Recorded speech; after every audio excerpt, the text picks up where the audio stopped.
से शायद अब इजराइल को डर सताने लगा है। नेतन्याहू जो कुछ समय पहले इजराइल को लेकर पूरी दुनिया में छाए थे, शायद ईरान के एक हमले के बाद से ही उन्हें अब खौफ में रहना पड़ रहा है। ऐसा हम नहीं बल्कि रिपोर्ट्स में दावा किया गया है। ईरान की खौफ का असर इतना है कि वो अमेरिकी राष्ट्रपति बाइडेन से घंटों फोन पर बातचीत कर रहे हैं और उसमें ईरान द्वारा परमाणु परीक्षण का जिक्र कर रहे हैं।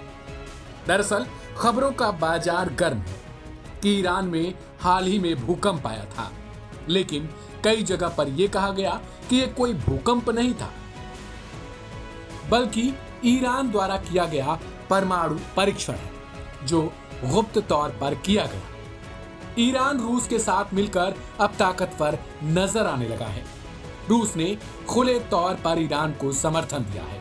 इतना ही नहीं बल्कि आसमानी सुरक्षा कवच के रूप में एंटी बैलिस्टिक मिसाइल सिस्टम भी दे रखा है। दूसरी ओर इजराइल इस तनाव में अकेला नजर आने लगा।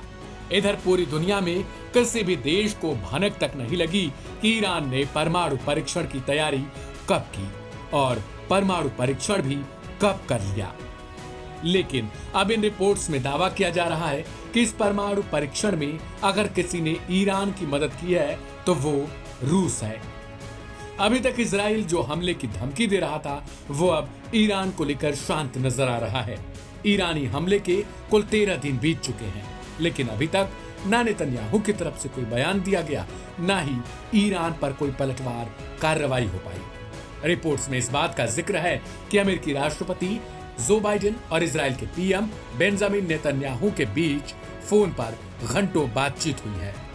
विस्तार से हुई इसमें चर्चा में ईरान मुख्य रूप से फोकस का विषय रहा। इस दौरान बाइडेन ने इजराइल की तैयारियों पर चर्चा की और आगे की प्लानिंग पर बातचीत की। नेतन्याहू ने ईरानी मुद्दे पर बाइडेन को जानकारी दी। इजराइल की ओर से कहा गया कि ईरान पर वो जोरदार हमला करना चाहता है और इसके लिए वो बेताब है। नेतन्याहू ईरान के हमले का जवाब देना चाहते हैं। हालांकि बाइडेन इस बात से इनकार कर रहे हैं कि इजराइल भविष्य में किसी प्रकार से ईरान की परमाणु केंद्रों पर हमला करे। ईरान से संभावित खतरे के बीच आईडीएफ भी चिंता में पड़ा हुआ है। कहा जा रहा है कि आईडीएफ यानी इजरायली डिफेंस फोर्सेस की ओर से कुछ हथियारों, जिनमें विशेष तौर पर एंटी बैलिस्टिक मिसाइल प्रणाली की मांग की गई है।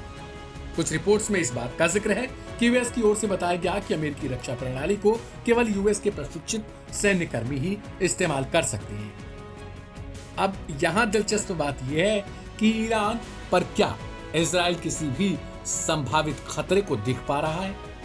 क्या ईरान की तरफ से जो परमाणु हमला ऐसे समय में किया गया वो इजराइल को डराने के लिए ही किया गया है, या फिर ईरान भविष्य में किसी परमाणु खतरे पर भी जोर दे रहा है? इस रिपोर्ट में फिलहाल इतना ही। बाकी की तमाम अपडेट्स के लिए सब्सक्राइब करें लाइव हिंदुस्तान।